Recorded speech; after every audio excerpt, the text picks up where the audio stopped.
Manufactured lace had a momentous impact on Nottingham, helping to change a turbulent county town into a modern, industrialised municipality. Within the middle decades of the 19th century, this change affected nearly every aspect of town life. It's also remarkable how, in the space of just a few short miles, you can still see the sheer scale and speed of this change.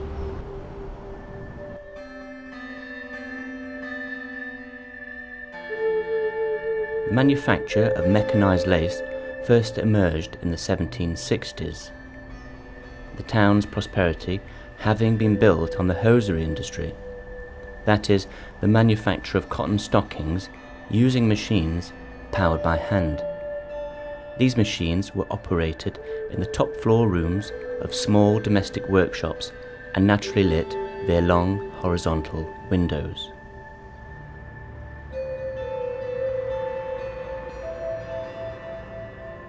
Amidst this backdrop, many framework knitters were experimenting with their machines and developing technology which could produce patterned lace for scarves, shawls and curtains. This brought prosperity for many who were frustrated by the quality of life in the old town and, in due course, migrated to the new suburbs, such as those at New Radford, New Basford and Carrington. Today little remains of these early 19th century districts, save a few shops, pubs and houses in places like Ilkeston Road, beside which is a plaque to John Levis, one of those early inventors of the lace machine.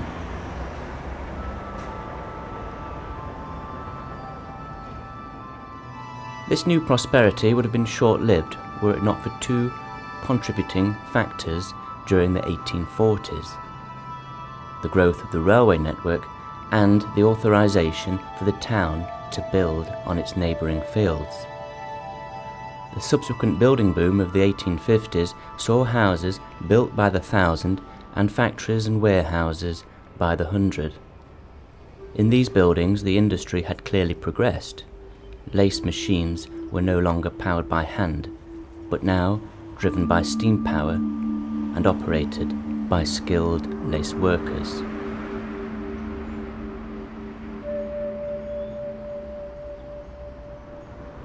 Workers' housing from this period was superior to the old slums of Narrow Marsh, but criticised by contemporaries for its irregularity and inadequate construction.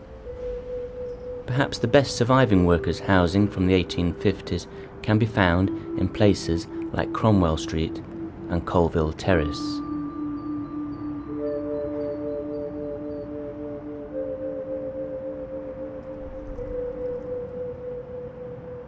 Middle-class housing survives in greater number, in places like the Park Estate.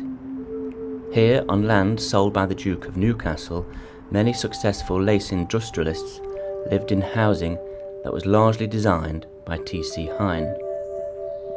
Some of the most notable of whom include lace manufacturer Horace Arthur Fisher at 1 Duke William Mount and machine builder John Jardine at 25 Newcastle Drive.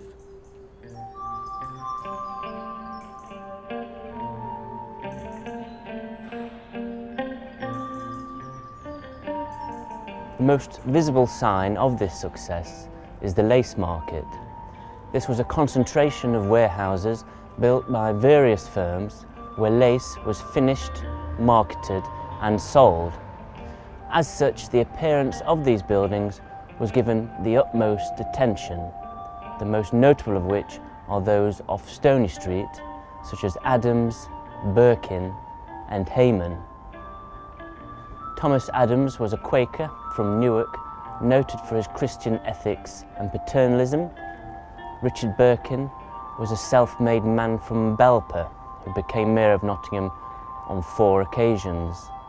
Hayman was started by German Jewish migrants who opened up the lace industry to international competition from the 1830s onward.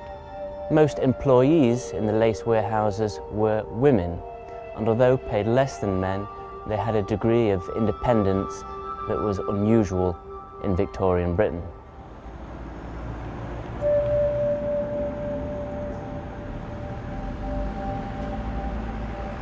Lace manufacturing suffered gradual decline for most of the 20th century and almost disappeared by the 1990s, a result of international competition, changing fashions, and industrial policy.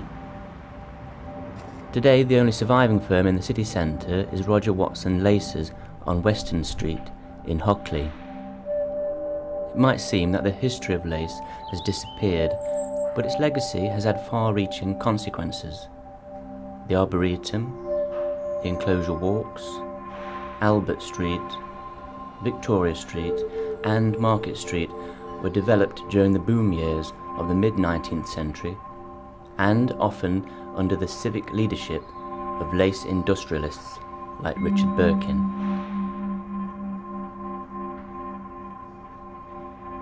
But it is perhaps the economic and cultural consequences which are the most profound.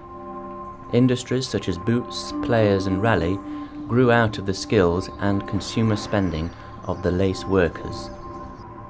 While Nottingham Castle was converted into a museum and art gallery in 1878, a scheme promoted by the lace industrialists.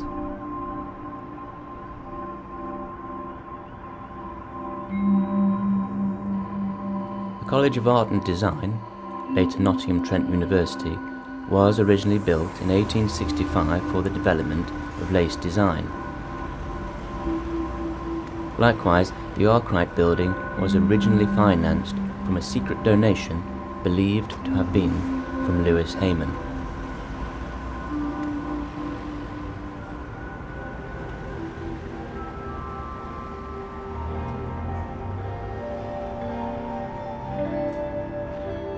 And today, Nottingham Contemporary is adorned with a cherry blossom Birkin lace design. The original 1847 sample is now part of a nationally designated lace collection. The pattern was set by Trent Concrete, a firm initiated by the lace machine builder Ernest Jardine in the early part of the 20th century.